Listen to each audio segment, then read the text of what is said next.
Hola a todos. Muchos me habéis preguntado sobre cuáles son los discos de rock que han cambiado mi vida. Vamos a analizar unos cuantos de ellos.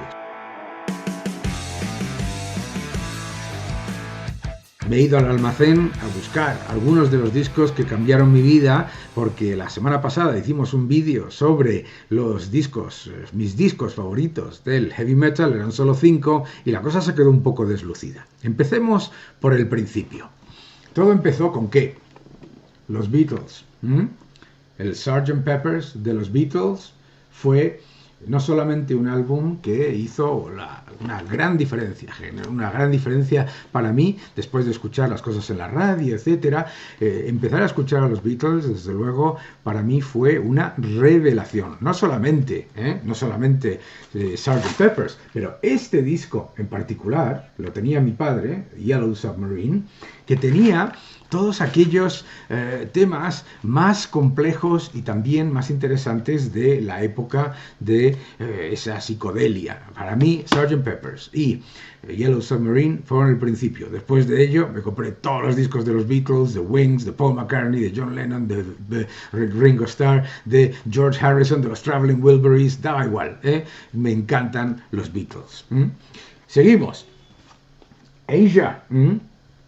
El primer álbum de este supergrupo de rock progresivo comercial, muy comercial claramente, creado por John Kalodner, un gran ejecutivo de Geffen Records, un supergrupo con miembros de King Crimson, de Yes, de Emerson, Lake and Palmer y de los Buggles, que hicieron un álbum que salvó a la industria de la música en el año 82 y que además a mí particularmente me sirvió para continuar buscando y profundizando en la discografía de esos miembros de ese grupo y encontré cosas mucho mejores después. Este disco cambió mi vida en muchas cosas, pero claramente no es lo mejor que ellos publicaron cada uno por separado en otros grupos y incuestionablemente es el mejor disco de Asia con gran diferencia. The Last Waltz, el último vals de nuestros buenos amigos de The Band. Este disco no solamente para mí fue una revelación por la película que me maravilló de Martin Scorsese, sino que además los invitados a este concierto magnífico que se suponía que era el último vals, luego se volvieron a reunir, fijaos, Paul Butterfield, Eric Clapton, Neil Diamond, Bob Dylan, Emmylou Harris, Ronnie Hawkins, Dr. John, Johnny Mitchell, Van Morrison, el mejor momento de la película. ¿Qué es lo que sirvió este disco para mí? Para llevarme a comprar muchos de los discos de todos estos invitados, algunos de los que no conocía para nada. Y el momento estrella de la película, Van Morrison cantando Caravan. Seguimos aquí con estos que me he buscado. The Beach Boys, Surf's Up.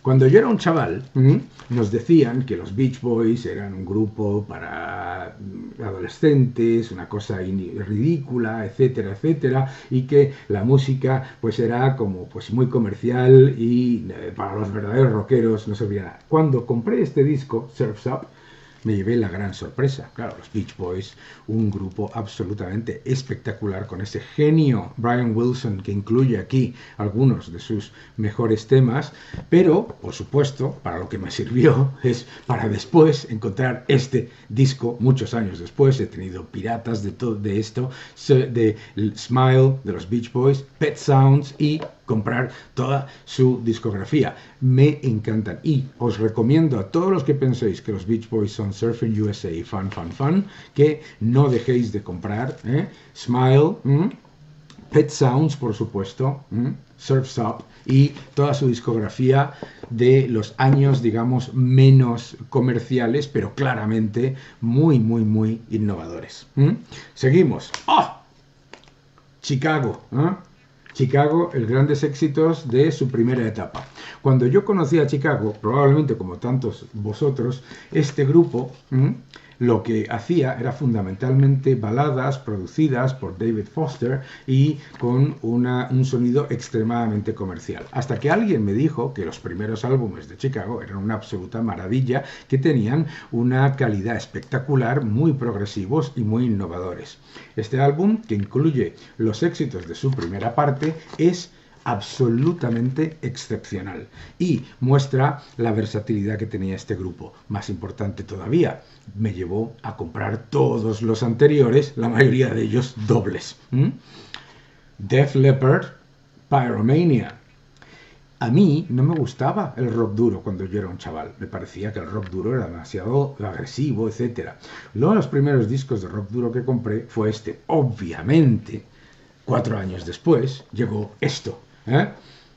Hysteria, que es una absoluta obra maestra también. Los dos producidos por Robert John Muir Lang, obras maestras, y claramente me ayudaron a expandir mi conocimiento y mi interés para comprar discos de rock duro y heavy metal.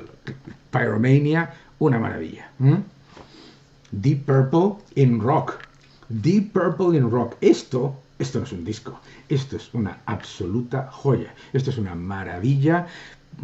Probablemente Machine Head sea igual de bueno, pero tan innovador como fue esto, pocos.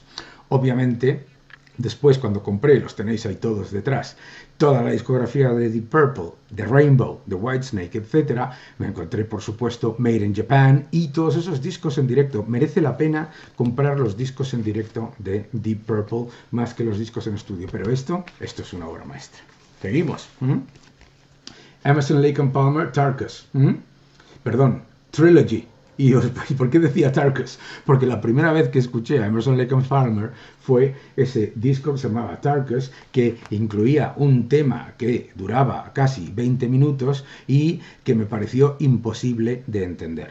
La persona que me mostró ese disco me dijo, tienes que empezar por este. Y efectivamente, esto es una maravilla desde principio a fin. Son 3 músicos excepcionales disparando en todas direcciones y haciendo un disco absolutamente espectacular. Hicieron mejores, obviamente, después, pero para mí fue mi tarjeta de introducción a la banda.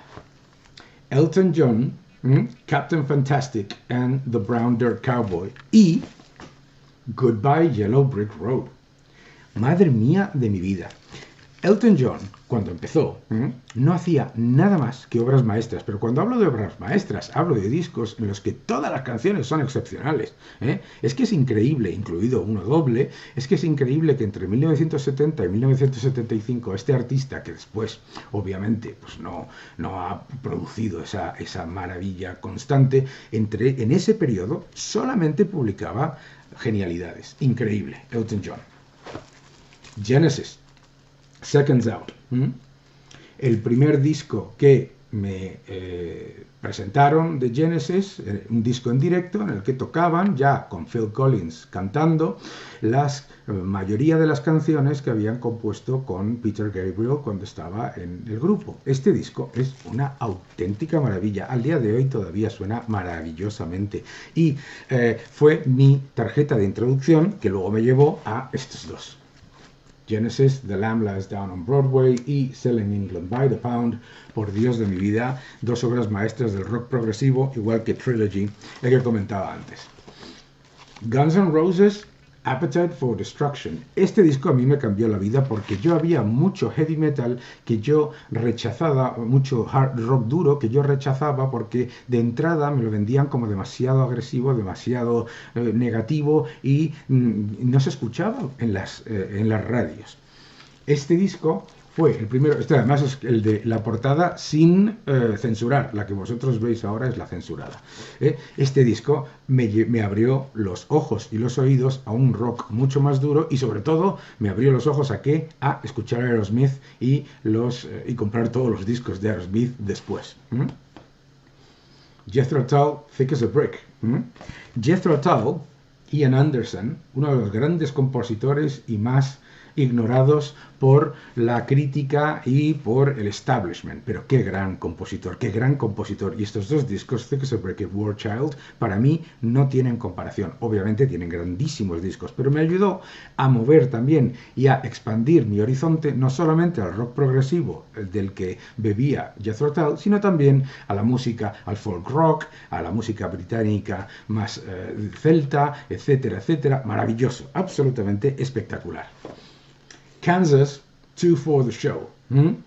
Kansas era un grupo que como Boston, Journey, Styx, etcétera, etcétera, estaba completa y absolutamente criticado y despreciado por la crítica en nuestro entorno. Decían que estos eran grupos creados por las casas discográficas, que eran grupos de música para adultos. Dios de mi vida, esto es una maravilla. Este disco es una absoluta maravilla y me llevó no solamente a escuchar mucho más de Kansas, y que tienen otras obras maestras, pero sobre todo a abrir mi mente a escuchar a Journey, uno de mis grupos favoritos desde entonces, y a muchos otros que estaban completa y absolutamente despreciados por la crítica. King Crimson. Este señor de aquí, John Wetton, era el cantante de este disco, Asia. Y John Wetton es, junto con Robert Fripp y Bill Bruford, los que hacen esta especie de maravilla, este disco genial, que lo compré aquí en España en una cosa que salía en ediciones limitadas. Increíble, ¿no? Porque esto es una maravilla del rock progresivo, merece la pena que lo escuchéis, y de hecho tiene mucho de innovador en cuanto a creación de lo que ahora es el metal progresivo. Muchos me conocéis y sabéis que me gusta mucho Kiss. Pero gracias a mi hermano, estos dos discos, Love Gun y Kiss Alive 2, gracias a mi hermano, me di cuenta de que no eran el grupo que todos los críticos decían que era una chorrada, que eran unos inútiles, que no, sino todo lo contrario. Estos dos maravillosos discos me llevaron después, obviamente, a comprar todos los demás. Las obras maestras que tienen, aquí tenéis toda su discografía en las ediciones japonesas, las obras maestras que generaron Kiss entre 1974 y 1979 no tienen nombre, pero no es que no solamente no tengan capacidad de ser, no solamente Kiss han generado algunas de las obras maestras de los años 70, sino que además también me abrieron la mente para buscar otras oportunidades y otros músicos en otros estilos. Es muy interesante lo que Kiss consiguieron. No solamente hablábamos antes de Aerosmith, pero es que gracias a Kiss, New York Dolls, muchos otros grupos norteamericanos que estaban no solamente olvidados, sino ignorados. Led Zeppelin 4. Cuando yo escuché Led Zeppelin 4, todo el mundo me decía que Led Zeppelin era un rollo, que hacían canciones de 20 minutos, que los discos eran insufribles y que eran el pasado. Bueno, completa y absolutamente falso. Ahí detrás están todos los demás, pero esta primera incursión en la música de Led Zeppelin me dejó completa y absolutamente boquiabierto. ¿Cómo me pasó con esto? También gracias a mi hermano, Motorhead, No Sleep Till Hammersmith. Esto es demasiado ruidoso, esto es una maravilla, por Dios de mi vida, esto no tiene ni nombre. Claro, ¿qué es lo que pasa? Gracias a escuchar a Motorhead y No Sleep Till Hammersmith, pues escuché a muchos otros grupos, Diamond Head, Iron Maiden, etc. Gracias a Motorhead llegué a Iron Maiden, que es precisamente uno de mis grupos favoritos. Los Rolling Stones, Sticky Fingers y Tattoo You. Le tengo mucho cariño a este disco, en particular Tattoo You, porque mi padre me llevó a ver a los Rolling Stones a la Plaza de las Ventas, porque decía que los Rolling Stones se iban a separar ya y que había que verlos. Fijaos, desde entonces los he visto 6 veces, pero qué dos discos maravillosos. Y gracias a ellos, de nuevo, expandir mi horizonte hacia el blues, hacia todos aquellos artistas que influenciaron a los Rolling Stones e influenciados por los Rolling Stones, los Black Crowes, etcétera, etcétera, tantos otros, Motley Crue. Rush, Exit, Stage Left.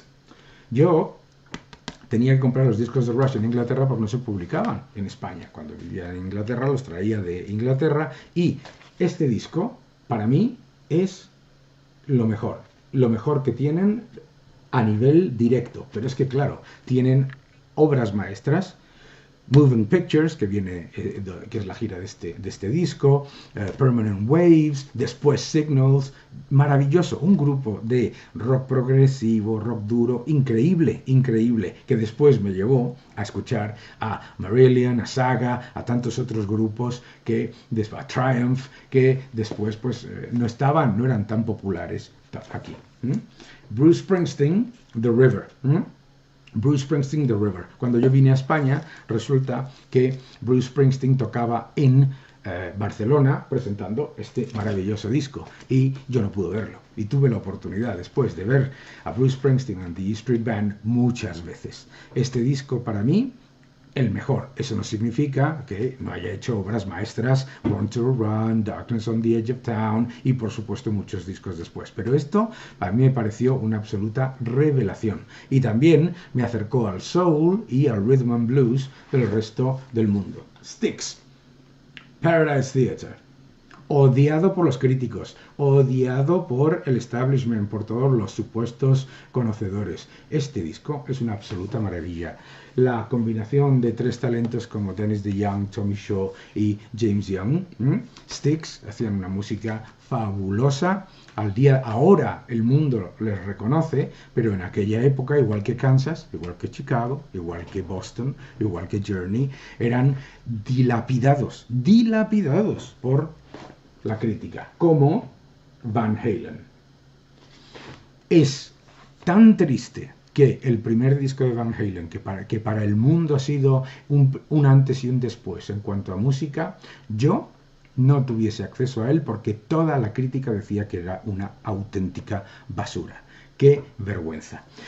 Tuve la suerte de que me regalaron el segundo, Van Halen 2, y dije, por Dios de mi vida, esto, David Lee Roth, Eddie Van Halen, esto es una auténtica obra maestra. Y entonces conocí el resto de su discografía y con ello también el amor por los guitarristas y bandas que tienen esta amplitud de miras en cuanto a el control y la maestría de su instrumento, como es el caso de Eddie Van Halen, que en paz descanse. Velvet Underground and Nico. Todo el mundo me decía que este disco era una maravilla y todo el mundo me decía que este disco tenía que tenerlo por encima de todo. Tengo ahí la caja con todos los discos de esto y yo empecé más bien con Lou Reed porque no entendía de Velvet Underground. Transformer, Berlin, etcétera, los discos de Lou Reed me permitieron llegar a The Velvet Underground después, entender a John Cale mucho más complicado, pero claramente un disco esencial que abrió la puerta a todos los que tenéis ahí de rock alternativo, desde Joy Division hasta cualquiera de los grupos como The Cure que ahora vemos. Yes, Union. A mí me gustaba mucho el rock progresivo, empecé a principios de los años 80 y resulta que yo conocí el rock progresivo cuando Genesis, Yes y el resto de grupos lo que hacían era fundamentalmente pop rock más elaborado. ¿De acuerdo? Y fueron grupos que tuvieron en los 80 mucho éxito. Gracias a este disco, que además es uno de sus peores, si no el peor, pero uno de sus peores, tuve la oportunidad de comprar todos los demás y acceder a toda la discografía de lo que es claramente uno de los grupos más interesantes de la historia en cuanto a calidad y en cuanto a su nivel de innovación. Obviamente, otro de los discos que fueron para mí un cambio brutal fue Wish You Were Here. Wish You Were Here. Esta es la caja de aniversario, no está ni abierta, esto es de colección, ¿de acuerdo? Pero ahí está. Toda la discografía la tenéis también detrás de Pink Floyd. Para mí Wish You Were Here mucho mejor que Dark Side of the Moon. Y esa combinación de melodías espectaculares más la innovación que generaban tanto a nivel sonido como a nivel producción me pareció absolutamente espectacular y desde luego para mí claramente el último disco de Pink Floyd en el que realmente estaban los cuatro mostrando todo su talento al máximo nivel. Queen, probablemente el último español que llegó a apreciar a Queen sea yo. ¿Por qué? Porque la crítica, vuelvo a repetir, los ponía a parir, nunca mejor dicho, los ponía a parir. Pensad una cosa, yo empiezo a escuchar música cuando Queen están sacando los peores discos de su historia, Hot Space, Flash, etc. Entonces, no solamente ya estaban muy criticados por haberse vuelto muy comerciales en la época final de los años 70, sino que además estaban muy criticados por los discos que estaban publicando en su momento. Claro, ¿qué es lo que pasa? Que me olvidé, no me olvidé, pero no me dejaron esas joyas que habían publicado antes. No me dejaron, no. Obviamente tenía todo el acceso a esa música y me dio la oportunidad de darme cuenta de lo que me estaba perdiendo. Queen, absolutamente fantásticos, una banda que por muy criticada que fuera en su época, luego ha sido reconocida claramente por todo el mundo como los innovadores y los genios que eran. Y vamos a terminar con AC/DC. Con AC/DC, porque yo tuve la suerte de verlos en 1981 y me quedé completa y absolutamente alucinado. Pero alguien, mala persona, me dijo que los discos no merecían la pena, sino que simplemente uno o dos de los temas en cada disco eran buenos y que el resto de los temas en los discos solían ser bastante malos. Así que como no tenía mucho dinero, pues no me compraba los discos de AC/DC. ¡Qué error! Porque de Back in Black hacia atrás, es decir, toda la época de Bon Scott, casi todos son absolutamente fantásticos. Y posteriormente hay muy buenos discos. Es verdad que hay algunos que tienen muy pocos temas buenos a medida que se acercan más a la última época. Pero AC/DC y, para mí particularmente, desde TNT hasta Back in Black, increíble su discografía. Estos son algunos de los discos que cambiaron mi vida, desde los Beatles hasta, terminamos, U2. La manía que yo le tenía a U2, como tanta gente en esta época, no tiene ni nombre. Y fue ver la película, este disco no es particularmente bueno, pero fue ver la película y darme cuenta de que había mucho más talento que propaganda y mucho más talento que esa visión mesiánica y hasta paternalista que nos estaban introduciendo todo el tiempo sobre Bono. Desde entonces compré toda su discografía. Estos son algunos de ellos, desde los Beatles hasta U2, hasta Yes, desde Def Leppard a Guns N' Roses, desde Queen, Kiss a los Beach Boys. La música es maravillosa y long live rock and roll.